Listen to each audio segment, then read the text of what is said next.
want to believe that how can eraser save your hours of art mistakes?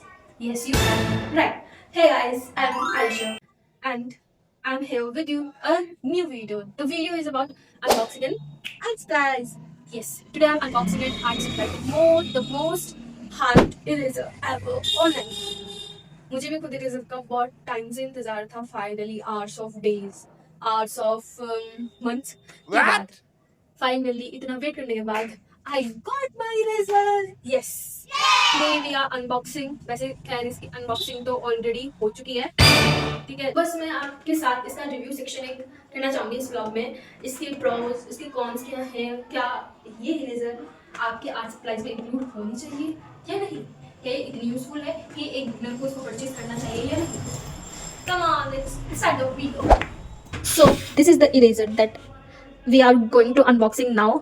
ये वैसे इसकी मैंने packaging पहले ही ऑलरेडी खोल ली थी, मतलब ओपन अप कर लिया था. यार नहीं वेट होता यार, अब इतना कौन वेट करेगा कि हम पहले वीडियोस बनाएंगे तब ओपन करेंगे. वो आर्टिस्ट ही क्या जो अपनी आर्ट सप्लाईज की तरफ एकदम से ना भागे. तो इसकी सबसे पहले हम बात करते हैं. तो जो इरेजर है ये ब्रिस्टो की तरफ से है. यू कैन सी दिस, ये ब्रिस्टो की तरफ से इरेजर है, इलेक्ट्रिक इरेजर है. एक इसके साथ स्लिम ऑपरेटेड बैटरी के साथ ये यूज़फुल होती है. इसके साथ हमें रिफिल्स मिलती है. 10 हमें 2.3 mm इरेजर रिफिल्स है इसके साथ, और 5 mm इरेजर रिफिल्स हैं. You can see this is, ठीक है. और let now we open this.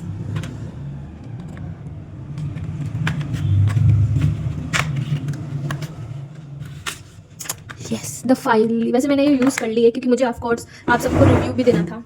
सबसे पहले हम इसकी कॉस्ट की बात कर लेते हैं. So this is about 400 around. मेरे को ये डिस्काउंट में 350 के लगभग आराम से रिसीव्ड हो गई थी. येस, द मेन चीज़ प्राइस, सबसे मेन चीज़ होती है प्राइस, ठीक है. Next we talk about the refills. This is the refills. These are the refills of this eraser. मैंने इसमें एक ऑलरेडी यूज़ कर ली है ताकि मैं आप सबको अच्छे से इसका रिव्यू दे पाऊँ. So let's finally unbox the refills. तो ये एक अलग से एक बॉक्स में आती है, ऐसे छोटे से. इसके साथ हमें जैसे कि बोला था कि हमें 10 रिफिल्स शॉर्ट मिलती हैं, और जो 10 रिफिल्स होती है वो हमें ब्रॉड वाली मिलती हैं. तो 1 2 3 4 5 6 7 8 9 10 दिस वन, 10 ये होंगी. इसके साथ हमें मिलता है इसके अलग से इनको होल्ड करने के लिए ये अलग अलग साइज़ के हैं. You can see this and this. इस इरेजर के साथ भी हमें एक और स्क्रू मिलता है जो ब्रॉड इरेजर्स होते हैं उनके लिए. सी दिस, ये एक स्क्रू है, ये एक है, एंड ये दिस. इन तीनों की साइज़ डिफरेंट है कि आप अपने अकॉर्डिंग, अपनी साइज़ के अकॉर्डिंग कोई भी यूज़ कर सकते हैं. This is about the refills and the screw. So after the refills the main body character is this. ऐसे क्या है इरेजर में कि सब इसके पीछे इतने हाइप्ड है. फर्स्टली हम इसके इरेजर की बात करते हैं. इस इरेजर के साथ जैसे कि मैंने बताया था कि एक स्क्रू है, उस स्क्रू के साथ ऐसे एक इरेजर अटैच्ड है. ये ऐसे फिटेड हो जाते हैं. आप कैसे भी इसको फिटेड कर सकते हो, अलग अलग टाइप के स्क्रूज के साथ, अलग अलग रिफिल्स के साथ. सो ये यहाँ से ऑन होती है, और इसके लिए सबसे मेन चीज़ है यहाँ से ओपन होगी. इसके लिए हमें चाहिए होती है बैटरीज, मतलब सेल कह लो. सो आई हैव दिस 2 सेल्स जो कि मैं इसमें यूज़ करने वाली हूँ. सेल डाल दो इसमें ऐसे करके, इसको लॉक कर दो.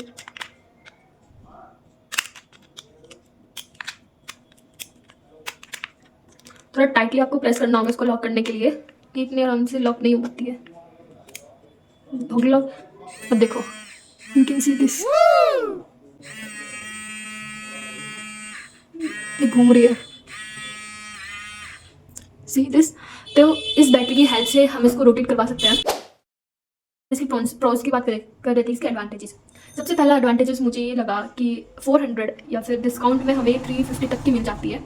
ये लगा कि हमें इसके साथ सबसे मेन चीज़ें 10 रिफिल्स मिल रही हैं जो कि ब्रॉड भी हैं और थिन वाली भी हैं, with the different type of the screws. And next pros मेरे को इसका ये लगा कि ये राउंडेड है, राउंडेड इन द शेप. अगर कोई चीज़ राउंडेड होती है ना तो उसको हेल्प होती है पकड़ने में. अगर for example that I have this marker, तो ये मार्कर राउंडेड नहीं है, मतलब ऐसे राउंडेड है, बट ये पीस में रेक्टेंगल शेप का है, बट ये फुली राउंडेड है.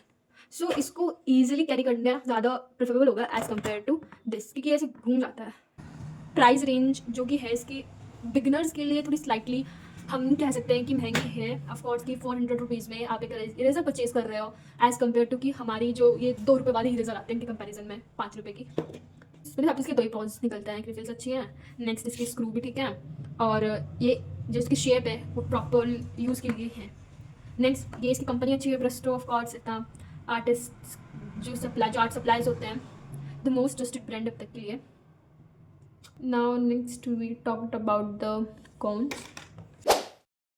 तो कॉन्स आर मतलब इसके जो डिसएडवांटेजेस हैं, सबसे पहले डिसएडवांटेजेस हम प्राइस की बात कर लेते हैं। 400 रुपीज़ बहुत मच होता है ऐसे एक बिगिनर के लिए, वो भी सिर्फ इरेजर परचेज करना, ठीक है। Next the cons I have the that कि भाई इनको 2 सेल भी नहीं दिए गए इनके साथ, कि लाइक कि 2 सेल देते हैं, हमें अलग से इन बैटरीज को परचेज करना पड़ रहा है। Now the main one, testing feature, हम इसको टेस्ट करके देखते हैं कि कैसा ये यूज़ होता है। So let's go. So guys for the testing here I use, you can see this. तो हम यहाँ पे यूज़ कर रहे हैं सबसे पहले इस चारकोल, जो सॉफ्ट चारकोल होता है, ये मैंने यहाँ पे यूज़ करूँगी।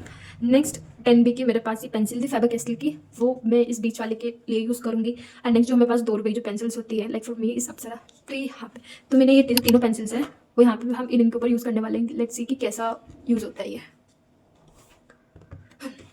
सो सबसे पहले हम ब्रॉड वन का यूज़ करेंगे।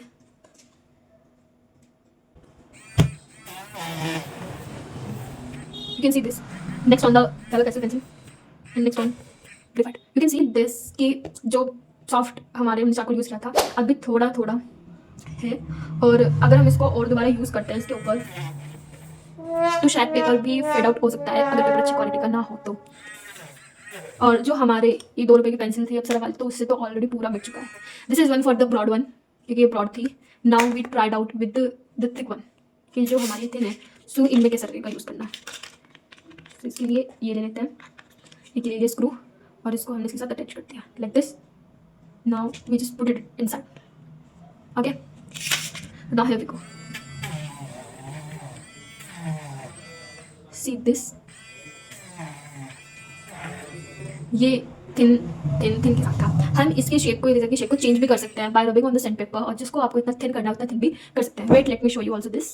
सो I have this sandpaper and this is, देखो यू कैन सी दिस अभी थिन हो चुकी है। हम इसको और भी थिन कर सकते हैं bye rubbing on the sand paper, और जितना आपको थिन सरफेस चाहिए हम उतना कर सकते हैं। नेक्स्ट ये सिर्फ जिस टेस्टिंग थी, अब एक स्केच में भी ट्राई कर लेते हैं, या फिर जो मैंने अब तक स्केचेस बनाए हैं इस इरेजर की हेल्प से उनको मैं आपको शो करूँगी। आई हैव दिस, तो हम इस पर टेस्ट आउट करने वाले हैं। मेरे पास मेरी थिन है क्योंकि मेरी चीज़ थिन का ही होता है। पहले आपको इसको चलाना सीखना होगा, दैट्स इज इम्पॉर्टेंट। ये बहुत ज़्यादा शेकी है, तो फर्स्टली अगर आप इसको चलाना सीख गए then you are perfect in this. You can see this, देखा ना। तो ये इसको हम ऐसे इनको यूज़ कर सकते हैं। ना मैं आपको कुछ स्केचेस दिखाऊंगी और इसके साथ हम इस ब्लॉग को ख़त्म करेंगे। गाइस मेरे पास ये स्केच एक, सी दिस, इसको आप देख सकते हो। इस स्केच में भी मैंने यहाँ पे वाइट जो पेंसिल से उसका यूज़, सॉरी जो इरेजर उसका यूज़ किया है। लाइक फॉर एग्जांपल इस छोटे छोटे सरफेसेस देख रहे हो, तो मैंने इस इरेजर का वहाँ पे यूज़ किया है, ठीक है। This one is another one is this portrait of the road sharp.